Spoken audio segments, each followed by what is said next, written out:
A little chilly up here. Okay, I'm ready. Sorry about that. Well, John, this right here. Hey. Obviously, I think since the UFC became legal, or MMA was legalized in New York, and they started to have these cards at MSG every November, every interview you do, that usually kind of like, when are you going to fight in New York? When are you going to fight in New York? Now you are going to fight at MSG as the heavyweight champion. So I guess, how does it feel to finally get this chapter of fighting, not just in New York, but in Madison Square Garden as a champion, off your bucket list? I'm proud. I'm proud to be here. I'm proud at the state of the UFC. To see Dana up on stage at the election, I feel like that moment just elevated the whole sport. Americans and people from around the world's like, who's the bald-head dude talking? That represents all of us. And I feel like even you guys as being MMA reporters, I feel like it puts you all on like a more prestigious level. That's how I genuinely feel. And so to be here at Madison Square Garden it's like the fight capital of the world, and to have the president possibly in attendance, it's all a huge honor to have your face on the billboards in Times Square. It just feels amazing,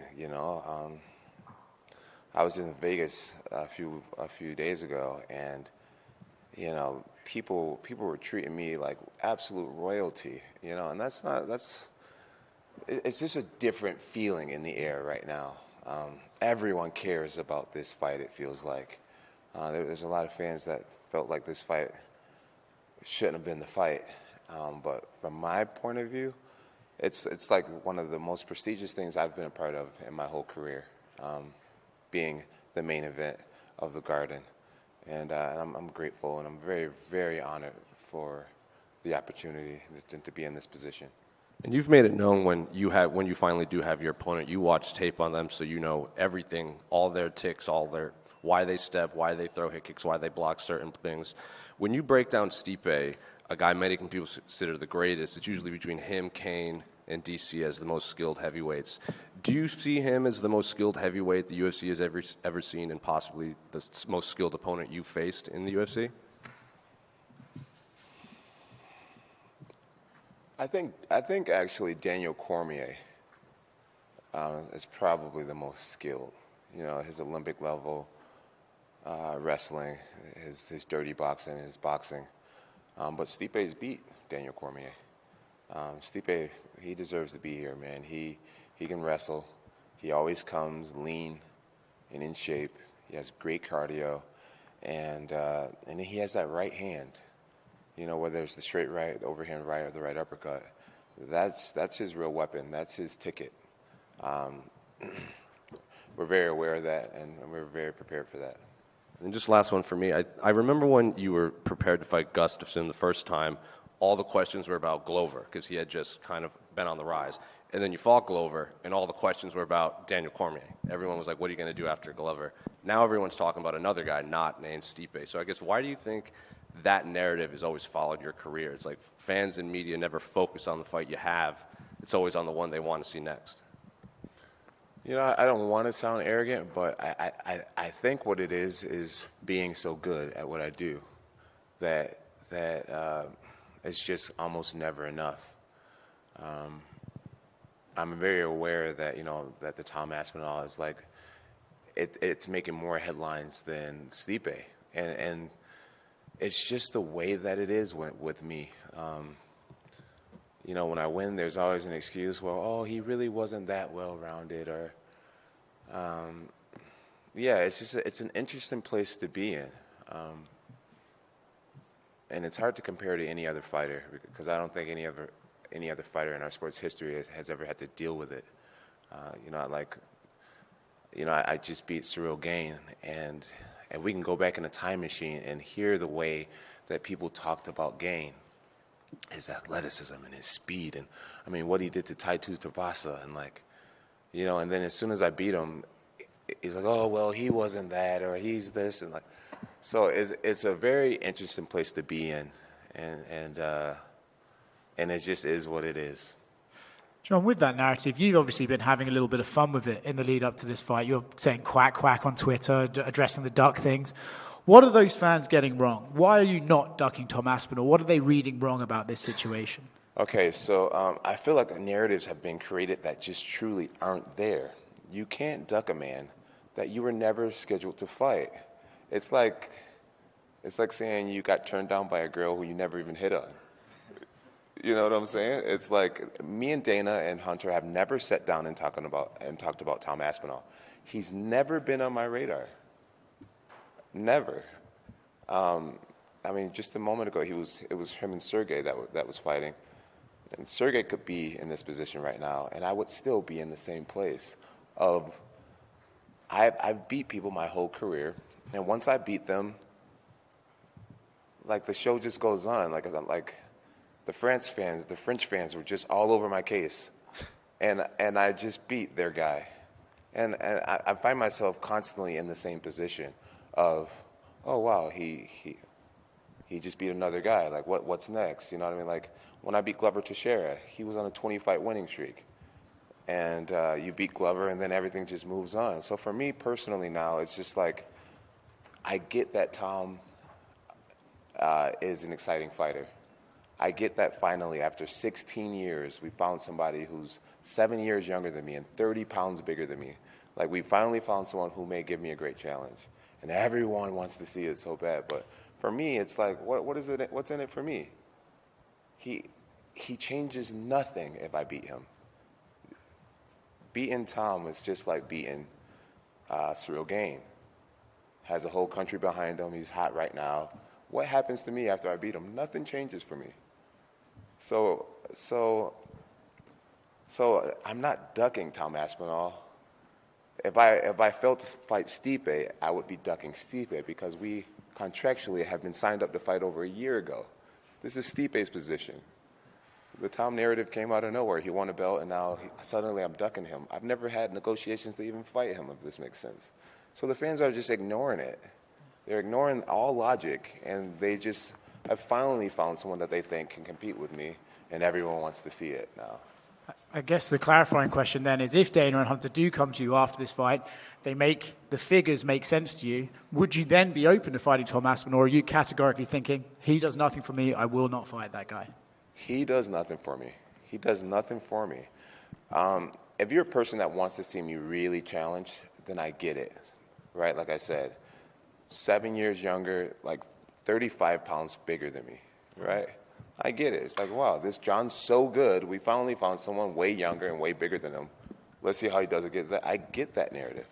But for me, if you were my manager, if you were on my team, why not fight against Pereira, a guy who's the same age as you, and we walk around the same exact size? Right now, I had to eat a big breakfast because I'm getting underneath 235. Pereira walks around at like 240, and he has magnificent accolades. Business-wise, it makes more sense. I'm going to call him this, fight the nobody that may be more dangerous, or fight the guy with all the accolades who's incredibly dangerous, but it actually will affect your legacy. Me beating Cyril Gane didn't change anything for me, just gave me a few more millions. And it would be the same for Tom Aspinall, where when you look back and it's like John just beat Alex Pereira, it's bigger. It's just much bigger. And anybody who can't understand that logic simply doesn't want to. Last one for me. The gloves. It looks like we're switching back to the old UFC gloves after these new ones came in June. Do you have any thoughts on that? Are you excited about using the old gloves? And what is your opinion on that? I'm really excited about the old gloves. I got sent a pair of the new gloves several weeks ago. I tried them on, and I thought they were tight. I used to fit in XL, and then the new glove, I had to put on a 3XL. The shape, curving your hands like that, they were very uncomfortable for me. And I was actually really stressed thinking about how am I going to go into fight week wearing these gloves that I don't even want to train in. So when I got a phone call recently, Hunter said, everyone on this card are veterans. Why put a bunch of vets in a new glove? Let's give you guys all what you're used to. It was a major relief to my coach, Brandon, who wraps my hands. It was a major relief to me as well. John, over here to your right. So Dana calls you the greatest fighter of all time. Many people agree with that. I agree with that. That said, a lot of the other GOATs in other sports, Tom Brady, Usain Bolt, Simone Biles, those kind of people, they kind of sidestep the GOAT talk, but you like embrace it, and you'll be online and you almost seem insulted if anybody says someone else is. Like, why is it so important to you? You know, I don't know if I agree with me being insulted if they say anybody else is. Dana definitely advocates for me. True. I think more than I advocate for myself, and it means a lot. MMA is just a different sport. You know, like throwing a football is very tough, and I'm a massive Tom Brady fan. I'm a massive LeBron James fan and Michael Jordan fan, and you name all the greats in the other sports. But fighting transcends a lot. It's just different. I mean, you get billionaires in their office, and you look in their office, and they have pictures of Muhammad Ali. You know, you can be black, white, Jewish, Muslim, Christian, and people just look up to fighters differently. It's just a different thing to wear. It's a different honor to have. It's a different badge to possess. And you know, Muhammad Ali himself, he went around and he said, "I am the greatest," you know, and we remember that to this day. You know, I could walk around and say, "I am the greatest," and you would know I was referencing Muhammad Ali. And even Mike Tyson, you know, like with his greatness, it's a different, it's polarizing in a different way. And if I've gotten this close to be considered in that realm of conversation, then I might as well embrace it, and I might as well advocate for myself because reaching this level just doesn't come often. What I've done is a really special thing, and sometimes you got to be your own biggest cheerleader. And in this case, I want to be that. I want to stand up for that. My mom, who's not here anymore, she will want me to do that. Well, last one from me. I agree that the Alex Pereira fight would be massive. Obviously, the accolades, I think, is a really strong argument you make. That said, I think that one of the critiques people have is not that you picking Alex over Tom. It's he doesn't deserve the fight me statement. When you compare his career at this point to when you got a title shot, he has more wins, more stoppages, more wins against ranked opponents, more main events.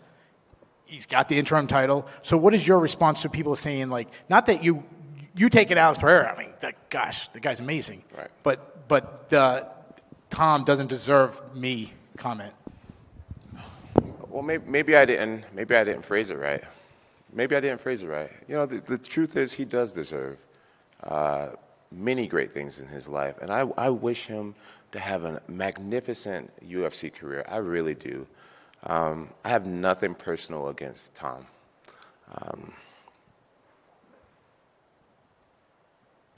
So maybe I shouldn't have said that he doesn't deserve, because he does deserve great things.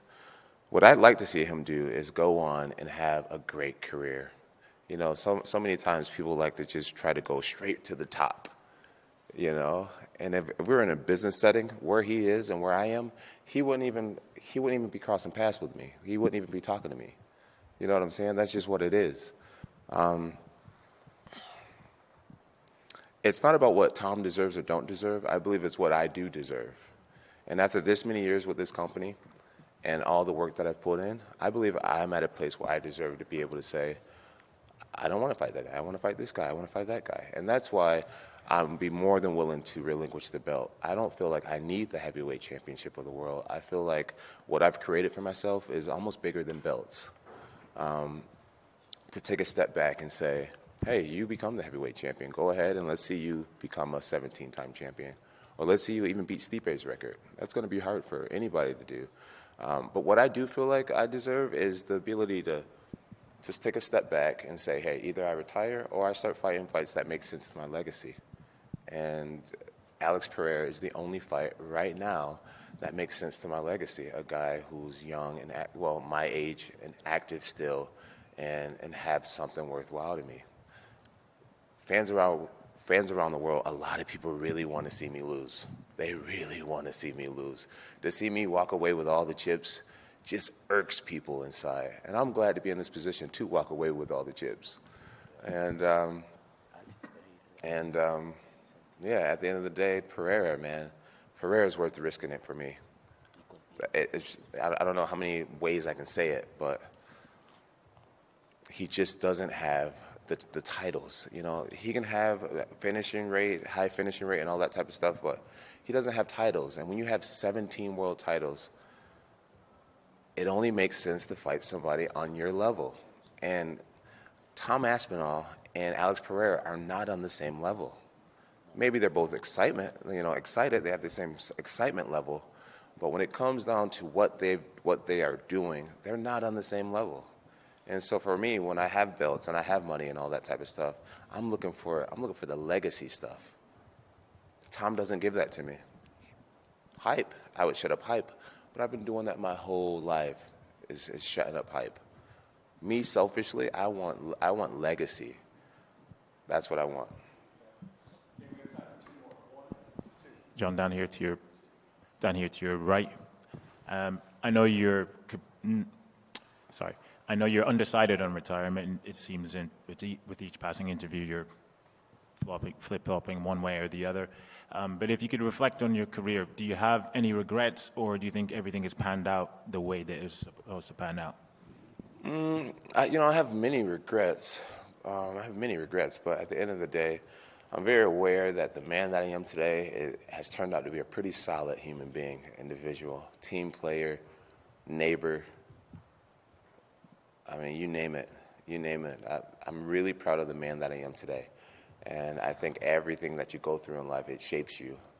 And I wouldn't have the wisdom that I have today if I hadn't gone through some of the things that I've gone through. So today I'm a very, very proud man of who I am today. And yeah, it's been a great career. I'm not sure if I answered your question. And as far as retirement, the idea for me is to go out there and beat Stipe. You know, how rude of us is it to just be completely looking past Stipe already? So the main goal is to get past Stipe. And if I can do it in a really dominant, devastating fashion, then the desire in my heart would be like, okay, now it's Alex Pereira. And if the UFC doesn't want that to happen, because ultimately it's the boss's decision, then it won't happen. And I'll just move on with my life. But that's one of the ways I look at it is, would you guys rather lose me or get one more super fight? And the only super fight that makes sense to me, not to everyone else, but to me and my team, is Alex Pereira. All right, and what would you say is your favorite moment of your career? Favorite moment in the career would be back in 2011. The way that I felt in Newark, New Jersey, helping a couple who had just been robbed. You know, I went to school for criminal justice, and to be able to take someone down and subdue them until the cops come and then win a world championship just moments later, man, I felt like I got to use my power for the right thing twice that day. And I'll never forget that day. That's probably the best moment in my career. Thank you. Thank you, sir. Great questions. You budger. Look at you. My man right here, you're so patient. About me or him? You. Thank you. You. Thank you. So my question is the question you have faced earlier, like years before. I just wanted to ask this on your, not the final chapter. I really hope it's not final chapter for you in Octagon, but maybe in the middle of your final book. So the question sounds like this. Are you a bad guy trying to be good, or are you a good guy trying to be bad? How would you answer this question right now? So I've answered that question before in the past. It went pretty viral. Yeah, I know. But I'll elaborate on that question. Some people are not going to want to hear this, but in the Christian faith, we believe that we're all born into sin. We're all sinners. The moment that Adam bit that apple in the Garden of Eden, we all became kind of condemned to sin. And the way Christianity works is it's a decision to accept Christ into your life and to accept Christ into your heart. And so naturally, my nature is one of sin, and that's all of us. And I believe that it's our job to try to do the right things and to try to walk in the light instead of the darkness. And so that's what I meant when I answered that question. I think we are all rotten at the end of the day and trying to do the right things. That's an amazing answer. Thank you, Jon. Thank you. Hey, Jon, just a quick one for you, man. And I think it's been great. Like your answers have seemed really honest, and it's like, yes, Alex Pereira, from a business standpoint, makes more sense than Tom. And I also thought it was great that you were like a guy 7 years younger, 30 pounds heavier. You know, like I get it why fans want to see it. And maybe some fans want to see you lose, but I also think fans just want to see you like really challenged. Like they see you as like you're this greatness, and we want to see greatness challenged. Like a lot of people, their favorite fight of yours is Alexander Gustafsson, you know? So is there still a part of you, like as a competitor, that is drawn at all to that? Like I hear everything that you're saying, but I also like, and maybe that's just something about like getting older and what you've accomplished in your career, but I think that's why people want to see it. It's like, they see it as like this great challenge. They want to see greatness challenge. Like, does that entice you at all still? There's a part of it that does, but if I'm being completely honest, I feel like Tom's been such an asshole that I don't want to do business with him. You know, it's just like his fans have been so annoying. And obviously you don't get this far in a career being affected by fans or whatnot, but he's just an asshole, you know, with his, you know, he's 30, so he's from this influencer generation where you hop online and the T-shirt sales and all that. I'm past that type of stuff. I'm like, bro, if you had a little bit more respect, then maybe we could have worked something out, you know, but I just don't even want to do business with him. You know, at the end of the day, this is a business. And fighting me gives him an opportunity to change his life forever.